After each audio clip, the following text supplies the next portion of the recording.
Hi, and thanks for logging on to the Daily Dvar. And here's a brand new halacha for you, and it's for Thursday, the 16th day of August. Here we go. You know that Svardim have already begun saying slichos. Their custom is to say slichos from the first day of Elul all the way up until Yom Kippur. And they do that at daybreak, right before davening, early in the morning. If you follow Minhag Ashkenaz, then you won't be doing that. That's the descent of the German Jews, and all Jews who follow that custom. They start their slichos, well, the simplest way to say it is at least 4 days before Rosh Hashanah. Like this year, Rosh Hashanah, I think, comes out to be on a Wednesday night, so we will say slichos for 4 days before Rosh Hashanah begins, and that'll be on Sunday, Monday, Tuesday, and Wednesday. Those 4 days we'll be saying slichos. If that's how it's going to work this year, and that I think is going to be on September 8th at night or September 9th in the morning on Sunday morning. If Rosh Hashanah ever comes out to be much earlier in the week, so starting it on a Saturday night or Sunday would only make it like last 1 or 2 days, that's too little. So what we would do in that circumstance is, that's not this year, but we would move it back to the Saturday night or Sunday before, and we would say slichos for about a week and a half.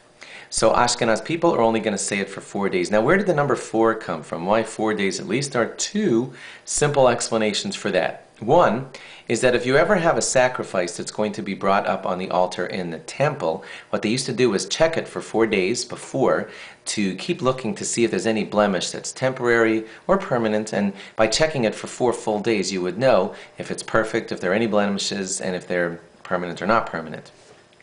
So we are like a sacrifice as Rosh Hashanah approaches. We offer up our whole self to Hashem, and therefore we want to check ourselves for at least 4 days. That's one explanation. Another explanation is totally different, and that is because the very righteous people used to like to try to fast for 10 days as Rosh Hashanah approached. But when the 10 days between Rosh Hashanah and Yom Kippur came, when that was be the best time to fast, there were 4 days out of those 10 that were unavailable. They're the 2 days of Rosh Hashanah, can't fast on them. They're Shabbos Shuvah, can't fast on the Shabbos between Rosh Hashanah and Shabbos. And Erev Yom Kippur, you can't fast on that day. It's a mitzvah to eat that day. So there are 4 days that they couldn't get in their fasting that they wanted to do, so they would have to push it back to before Rosh Hashanah. 4 days before Rosh Hashanah, they would fast. Hence, we, who don't do that much fasting, we can at least say slichos for 4 days. Oh, and don't worry. Those people who fasted for 4 days in a row, they did eat at night, okay?